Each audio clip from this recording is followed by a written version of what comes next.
Just one story before he sleeps, the Duke pleaded. She looked from the small, fever-flushed face of their son, nestled deep in the pillows of her modest bed, to the man standing awkwardly by the hearth. The firelight carved deep lines of exhaustion and hope into his features. He was not pleading for the boy, he was pleading for himself. Her gaze, cool and appraising, held him captive for a long moment before she gave a slow, deliberate nod. She was still reading to him at Christmas, but 5 years earlier, there had been no stories. There had only been the crushing, opulent silence of their London residence, a silence that felt heavier and more suffocating than any noise.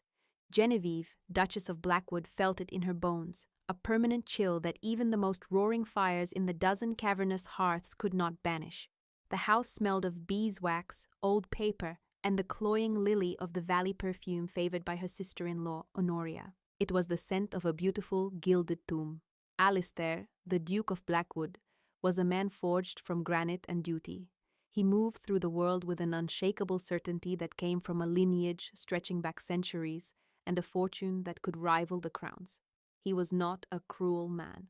Cruelty required passion, and Alistair's emotional landscape was a vast frozen tundra.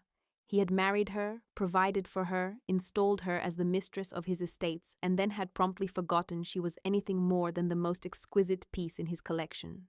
He saw her, but he did not see her. Her days were a regimented procession of meaningless tasks. She approved menus she had no appetite for, arranged flowers whose scent was immediately overpowered by Honoria's lilies, and wrote polite replies to invitations for events she dreaded.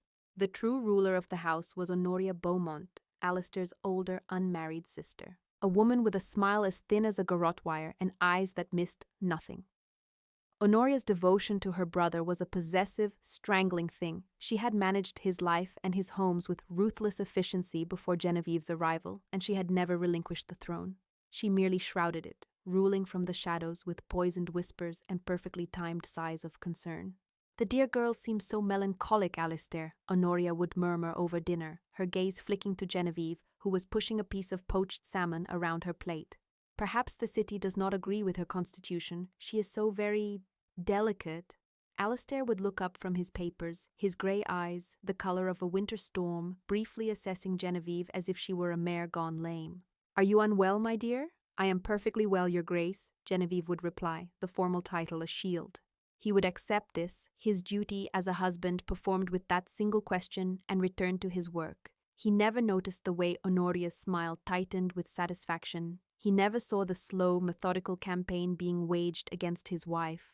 Honoria cultivated Genevieve's isolation, turning away callers with polite excuses about the Duchess's poor health, dismissing maids who showed Genevieve any particular kindness, and filling the silence with her own suffocating presence. Genevieve was drowning in it, a slow, polite, and deeply lonely death. The first tremor of the earthquake that would shatter her world was the arrival of her distant cousin, Mr. Davies. He was a handsome man with a charming, easy smile and an artist's temperament, entirely harmless.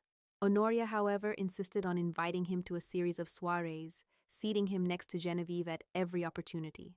"It will do you good to speak with someone of a more artistic persuasion," Honoria had said, her tone dripping with false sweetness. "Someone to lift your spirits."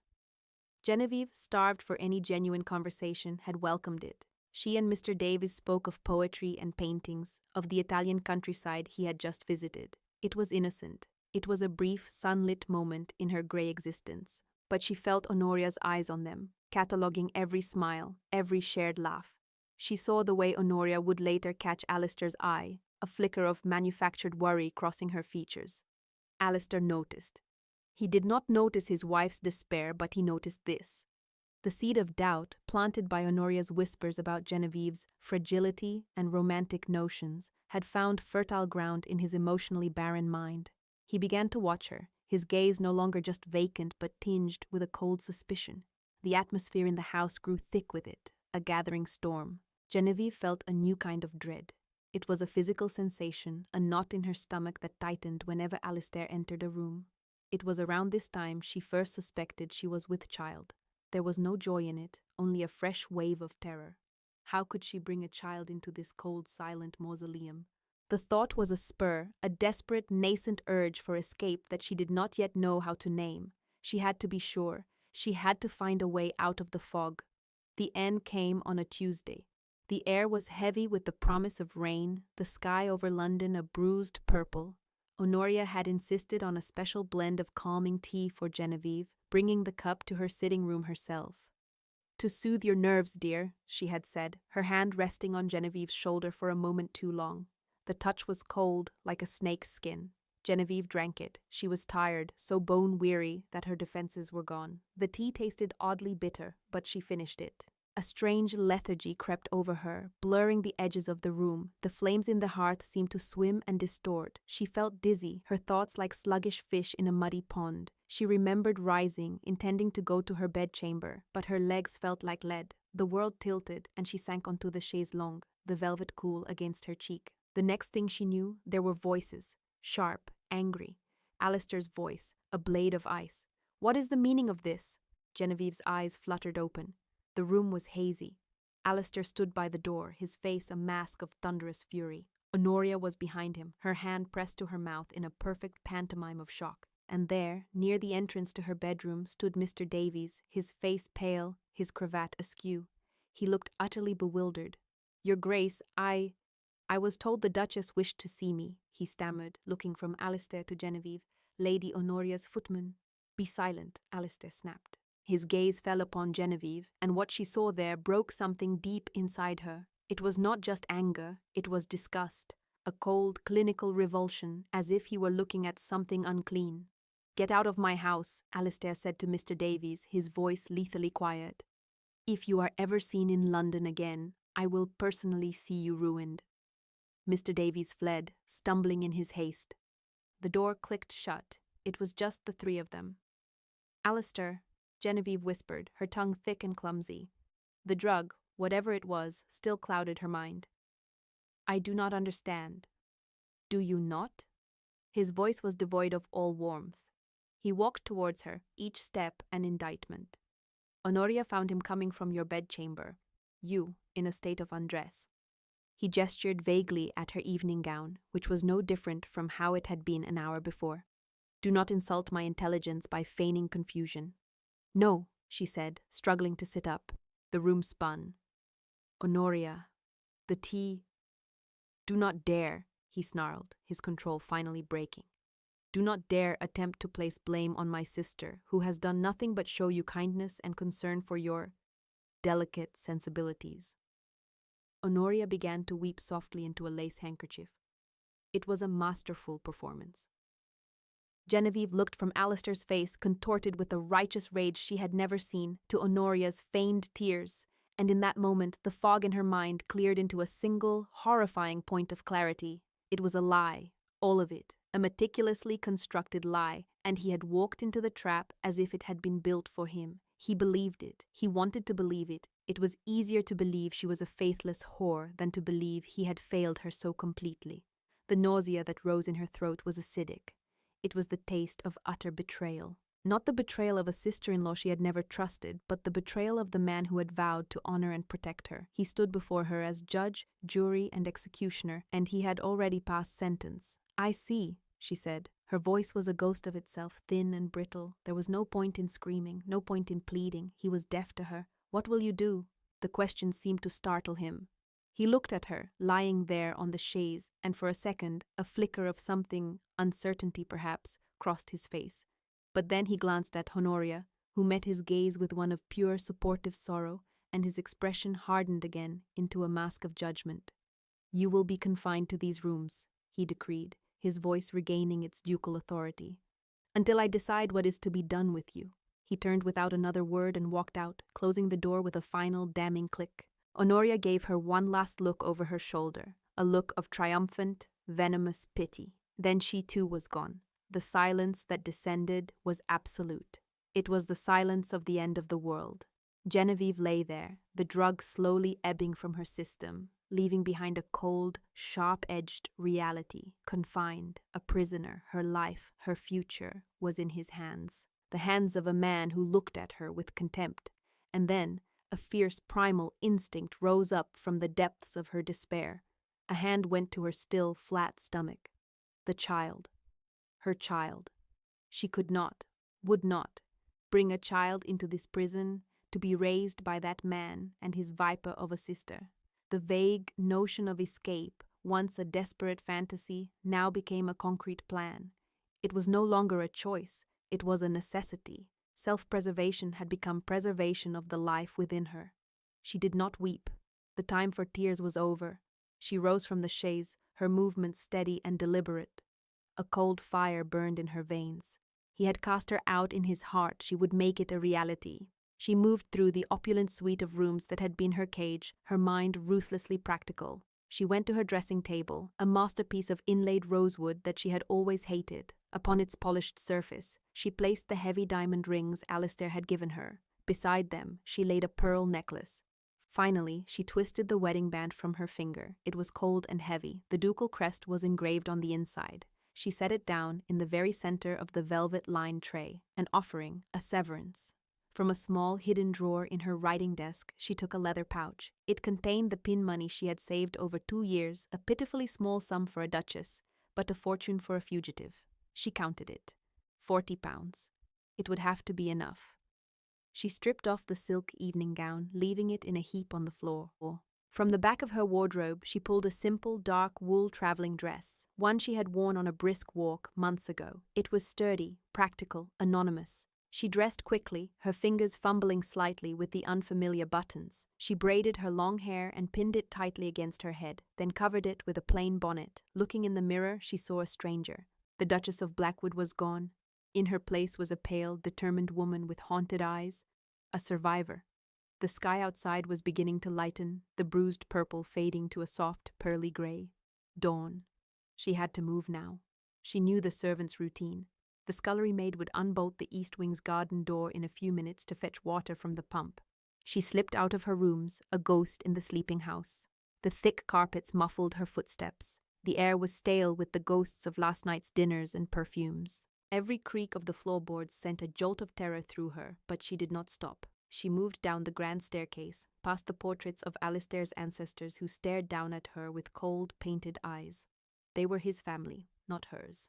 She had never belonged here. She reached the servants' corridor in the belly of the house. The air smelled of boiled cabbage and damp stone. She could hear the distant clatter of the first cook starting the fires in the main kitchen. She found the east garden door. Through the small glass pane, she saw the first hint of watery sunlight. She waited, her heart a frantic drum against her ribs. A young maid, barely 16, came shuffling down the hall, yawning. She fumbled with the heavy bolt, drew it back, and cracked the door open to the damp morning air.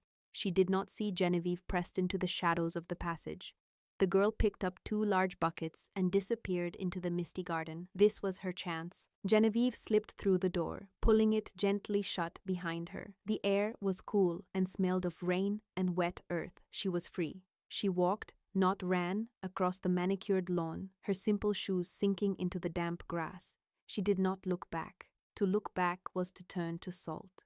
She reached the tall iron gates, found the small, unlocked pedestrian entrance, and stepped out onto the street. London was waking up. The clatter of milk carts and the cries of vendors echoed in the grey morning. No one looked twice at the plainly dressed woman walking with brisk, determined steps. She was nobody. She was invisible. And for the first time in 2 years, she could breathe. 5 years. 5 years can be a lifetime. The Duchess of Blackwood was dead.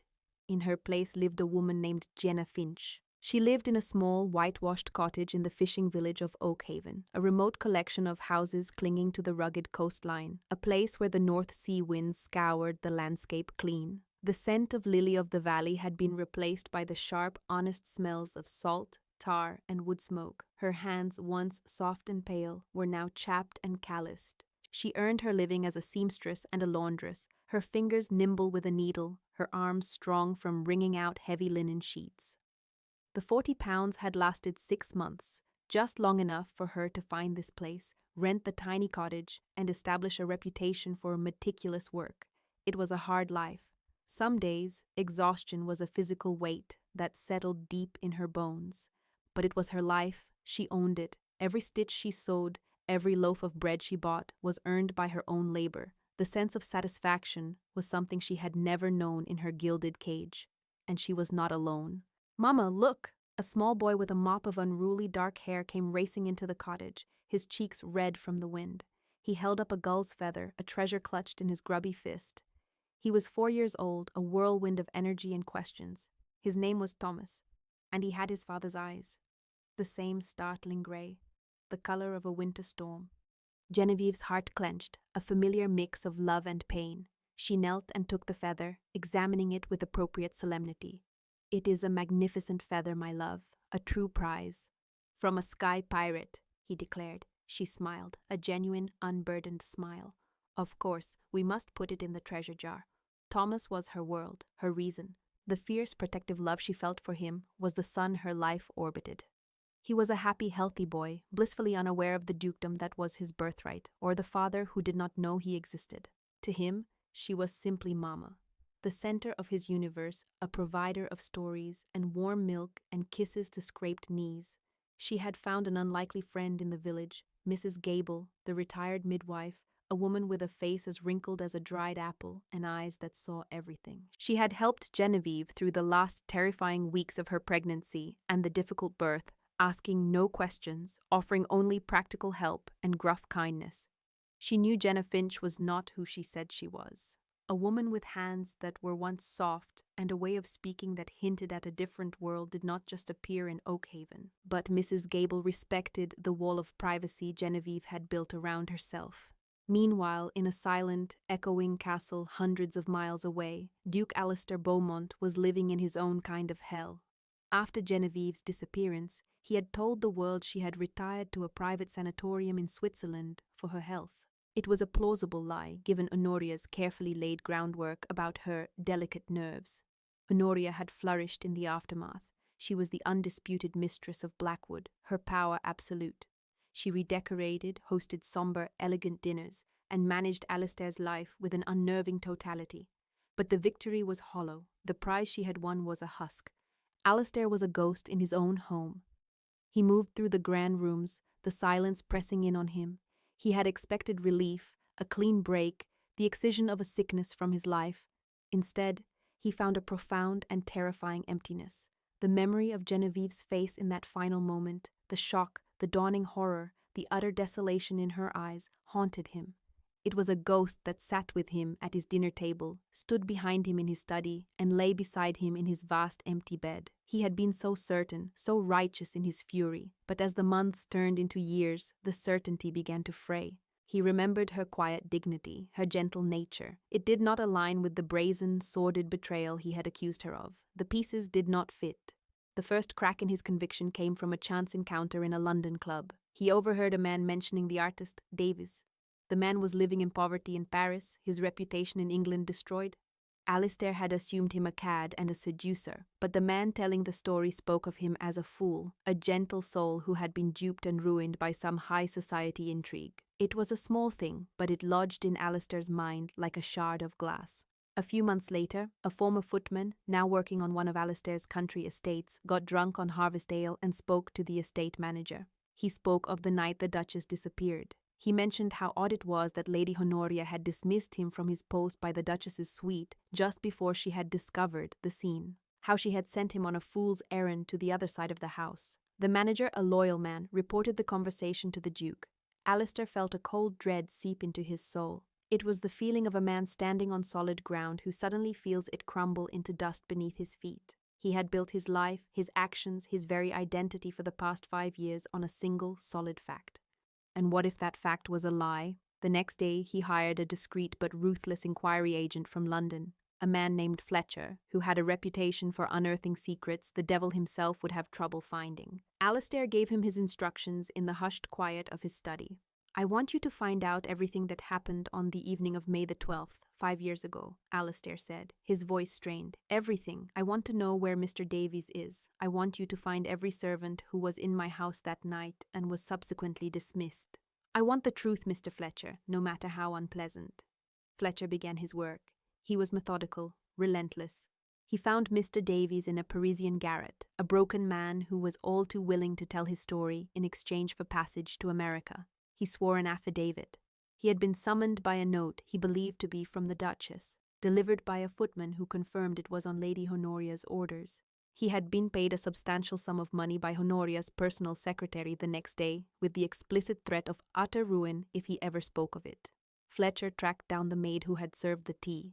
She confessed in a tearful affidavit that Lady Honoria had given her a small vial of a sleeping draught to add to the cup, telling her it was a simple herbal remedy for the Duchess's nerves. She had been dismissed with a generous severance a week later. One by one, the pieces of Honoria's conspiracy fell into place, a meticulous, cold-blooded plot to destroy Genevieve.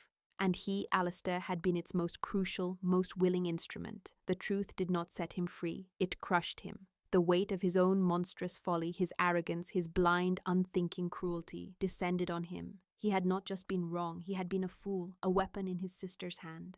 He had destroyed his wife, his marriage, his own life, based on a lie he had been too proud and too emotionally lazy to question. The final report from Fletcher came on a grey November afternoon. It contained a single sheet of paper, separate from the rest. The subject, believed to be using the name Jenna Finch, has been located in the village of Oakhaven on the coast. She resides in a small cottage with a male child, approximately 4 years of age. A child. The words seemed to vibrate on the page. A son with dark hair and, according to the agent's discreet inquiries, startlingly grey eyes. Alistair felt the last of the air leave his body. He sat in his silent, cavernous study, the affidavit spread before him like a judgment, and he finally understood the true depth of what he had lost and what he had to do. He did not send an agent. He did not send a letter. The next morning, as the sun rose, the Duke of Blackwood, dressed not as a duke but as a simple traveller, rode out of London alone. He rode north, toward the sea. The journey to Oakhaven was a penance. Every mile that passed was a mile he had forced her to travel alone and terrified. Every cold night he spent in a coaching inn was a night she had spent in fear. He rode into the village as dusk was falling. It was even smaller and more rugged than he had imagined. The wind whipped in from the sea, carrying the scent of salt and cold stone. It felt like the edge of the world. He found the cottage easily.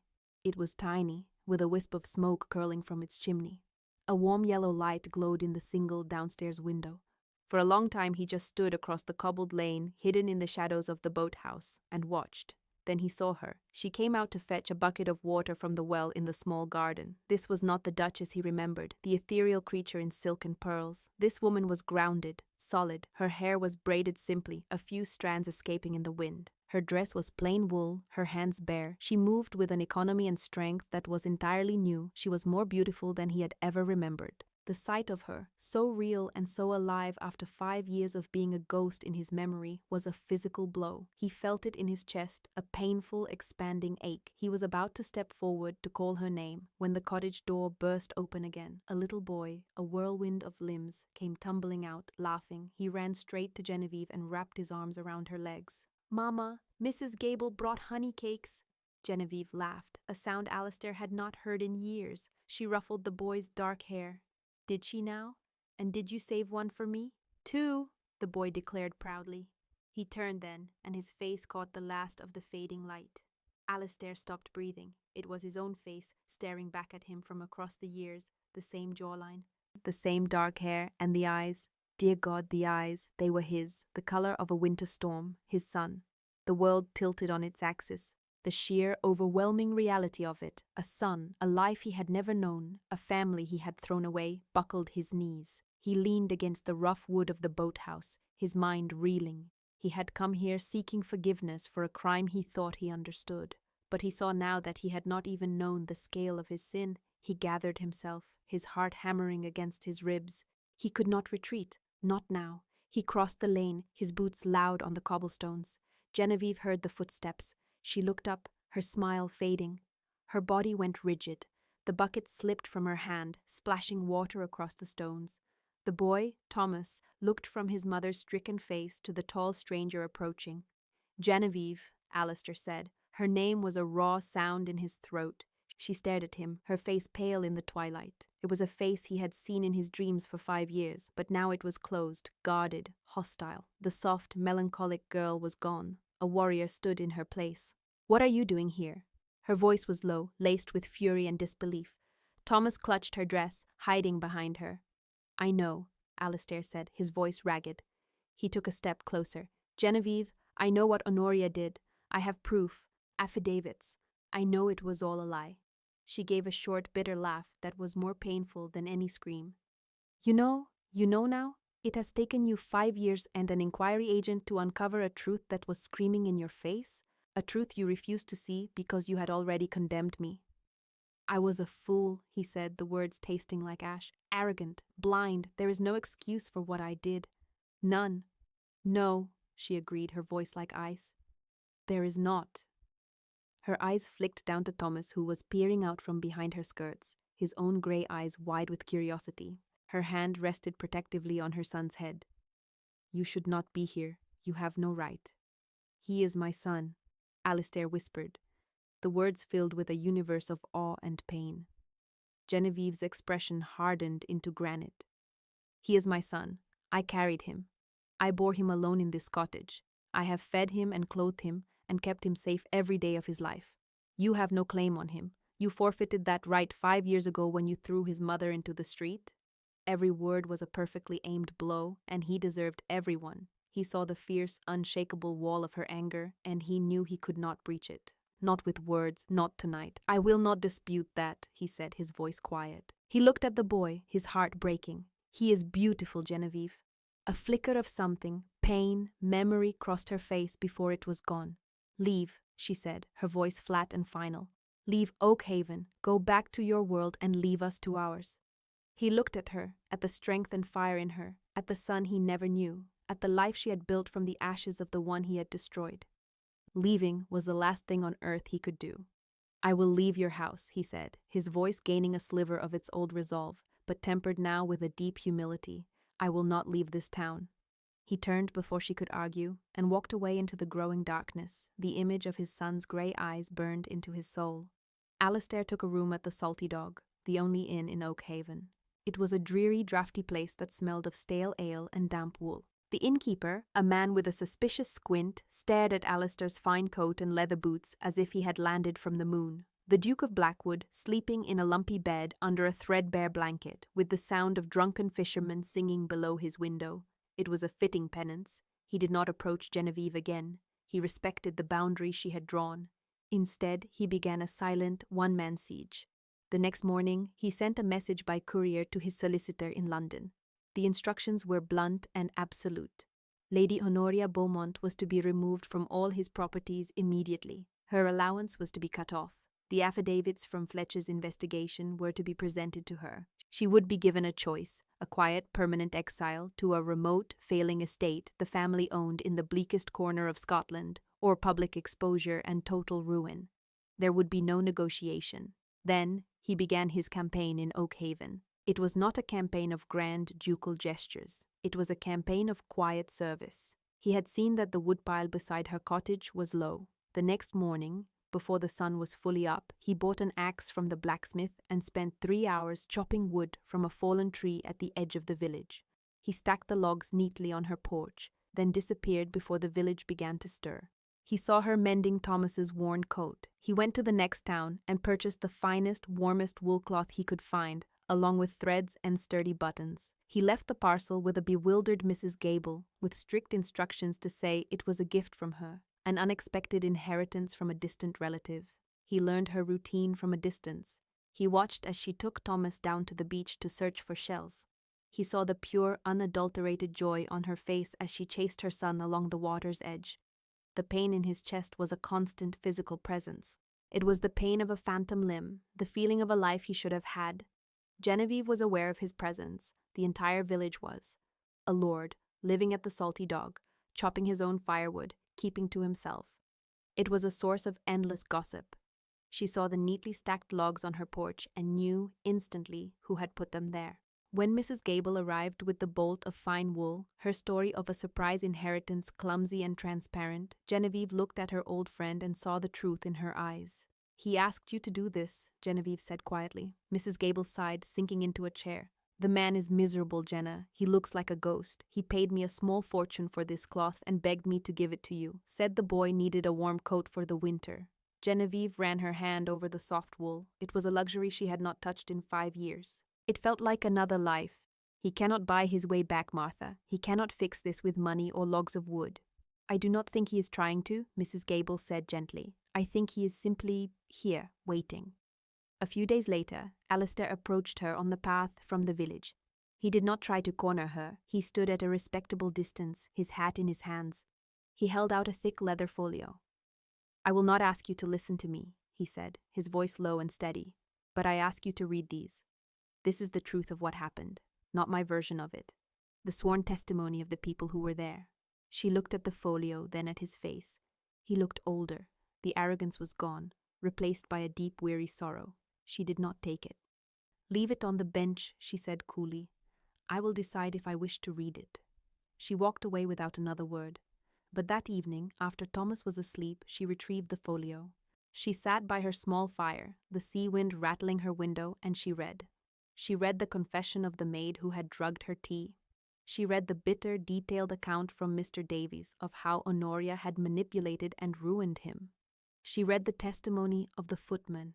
It was all there, a cold, black and white blueprint of her own destruction, and as she read, the hard shell of her anger began to crack. Not with forgiveness, but with a profound, aching sadness. He had been a fool, yes, but he had been a manipulated fool. She saw how Honoria's patient, venomous whispers had worked on his pride, on his insecurity, on the emotional emptiness that had always defined him. It did not excuse him, but for the first time, it allowed her to understand him. The winter deepened. It was a harsh season on the coast. Snow fell, blanketing the village in white and cutting them off from the nearest towns. A sickness swept through Oakhaven, a fever that left children weak and crying. Thomas fell ill. His fever spiked quickly, his small body burning with heat. He was listless, refusing food, crying weakly in his sleep. Genevieve was terrified. She sat by his bed for 2 days and 2 nights, sponging his forehead, trying to coax sips of water between his lips. Mrs. Gable came as often as she could, but half the village children were sick and she was run off her feet. Genevieve was exhausted, her fear a cold knot in her stomach. On the 3rd night, a blizzard raged outside, the wind howling like a hungry wolf. Thomas was delirious, murmuring about sky pirates and lost feathers. There was a firm knock on the door. She ignored it, but it came again, louder, more insistent. With a weary sigh, she went to the door and opened it a crack. Alistair stood on her doorstep, covered in snow, his face stark with worry. "Mrs. Gable told me Thomas was unwell," he said, his voice cutting through the wind. "Let me help, please." She was too tired to argue. The fight had gone out of her. She looked from his desperate face to the small room where her son was struggling for every breath. She needed help. She stepped back from the door and let him in. He took in the scene in a glance. The small bed, the pale child, the basin of water, Genevieve's exhausted face. He shed his snow-covered coat and went straight to the hearth, adding logs from the pile he had chopped until the fire roared, filling the small cottage with warmth. He took the cloth from her unresisting hand, dipped it in the cool water, and gently began to bathe his son's face and wrists. He did not speak. He just worked. He sat in the single wooden chair by the bed, his large frame looking out of place in the tiny room, and he watched over his son. Genevieve, numb with fatigue, sank onto a stool by the fire, her body finally giving in to the exhaustion. She watched him. He was clumsy, his large hands unused to such delicate work, but his touch was infinitely gentle. He murmured to Thomas, nonsense words, soothing sounds. Hours passed. The blizzard shrieked outside, but inside the cottage, there was only the crackle of the fire and the sound of a father tending to his sick child. Sometime before dawn, Thomas stirred. His eyes, bleary with fever, focused on Alistair. "A story," he whispered, his voice raspy. Alistair looked lost. "A story? Tell me a story," Thomas insisted weakly. Alistair looked over at Genevieve, a helpless, pleading expression on his face. She just watched him. This was his test. He swallowed hard, then turned back to the bed. He took Thomas's small hand in his. "Once," he began, his voice rough and uncertain, "once there was a great empty castle, and in it lived a king who had lost his queen. He did not lose her to sickness or to war. He lost her because he was a fool, and he did not know how to look after a heart more precious than any jewel in his kingdom." He spoke for an hour, his voice growing steadier as he went. He told a simple, raw fairy tale of a foolish king and a lost queen and a hidden prince who held the key to making the kingdom whole again. Genevieve listened, tears she did not know she had left to cry tracing silent paths down her cheeks. By morning, Thomas's fever had broken. He was weak, but his eyes were clear. He was sleeping peacefully, his hand still curled around one of Alistair's fingers. Alistair did not leave. He stayed for the next week, sleeping in the chair by the fire. He fetched water, cooked clumsy meals, and told Thomas stories. He and Genevieve barely spoke, but the silence was different now. It was not empty. It was filled with the shared, primal purpose of caring for their child. He never overstepped. He never demanded. He served. It was Christmas Eve. Thomas was well again, sitting up in bed and demanding to know if Father Christmas could find Oakhaven in the snow. Alistair had carved him a small wooden ship, and the boy was sailing it across the sea of his blankets. The cottage was warm and smelled of the pine bough Alistair had hung over the mantel. Thomas was growing sleepy. Genevieve had a book of children's poems open on her lap. "Just one story before he sleeps," the Duke pleaded, his voice quiet. She looked from the small fever-flushed face of their son, now rosy with health, to the man standing awkwardly by the hearth. He was not pleading for the boy. He was pleading for himself, for a moment of peace, for a bridge across the chasm between them. Her gaze, no longer cool but filled with a complex, aching tenderness, held him. She gave a slow, deliberate nod. She began to read, her voice soft in the quiet room. She read about stars and shepherds and a winter king. Alistair sat in his chair, his eyes closed, and just listened. He was not a duke. She was not a fugitive. They were just a man and a woman listening to a story with their son on Christmas Eve. When the story was finished, and Thomas was sound asleep, Alistair looked at her. "A letter came for me this morning," he said quietly. "From my solicitor. Honoria has accepted the terms. She has gone to Scotland. She will not trouble you or us ever again." Genevieve nodded, absorbing the news.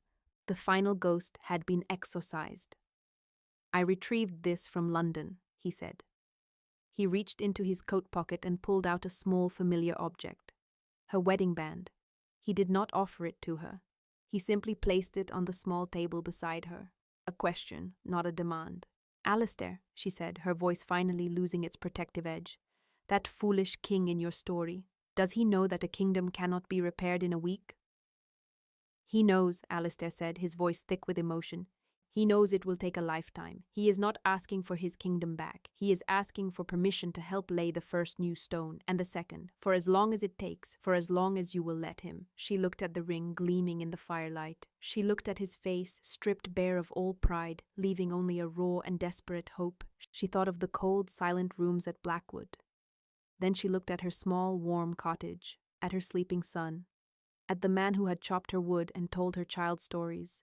She did not pick up the ring. "Not yet. The first stone," she said softly, "is that you will stay for Christmas dinner tomorrow. Mrs. Gable is bringing a goose." A smile, the first genuine smile she had seen on his face in 5 years, broke through his sorrow. It was like the sun breaking through a winter storm. "I would be honored," he said. They returned to Blackwood in the spring, not as a duke and his reclaimed duchess, but as partners. The house was different. Genevieve ordered all the windows thrown open, letting the fresh air and sunlight pour in, chasing away the ghosts and the scent of lilies. She filled the rooms with wildflowers from the fields and the sound of her son's laughter. Alistair was a changed man. The emotional tundra had begun to thaw. He learned his son's favorite games, his fears, his dreams. He learned to listen. He courted his own wife, not with diamonds and pronouncements, but with shared cups of tea in the morning, with quiet walks in the garden, with the simple, profound act of being present. He put his immense wealth and power to new use, funding a new school and a safer harbor for the people of Oakhaven, the village that had given his wife and son sanctuary. 1 year later, it was Christmas Eve again. A great tree stood in the main hall of Blackwood, its branches glittering with lights. A fire roared in the hearth. Thomas, now 5 years old, was curled on a great sofa, his head in his mother's lap. Alistair sat on the floor beside them, a book open in his hands. His voice was warm and sure as he read a story of a brave knight and a clever queen who ruled a kingdom together. Genevieve's hand rested on his shoulder. On her finger, her wedding band gleamed, warm from the firelight. The story ended. Thomas was fast asleep. Alistair closed the book and looked up at his wife. The house was silent, but it was a comfortable, living silence. It was the sound of a home. "Are you happy, Genevieve?" he asked, his voice quiet. She smiled, her fingers gently stroking their son's hair. "The foolish king has become a wise one," she said softly, "and the queen has come home." He reached up and took her hand, his touch no longer a claim of ownership, but a promise, a partnership, a story, finally, with a new beginning.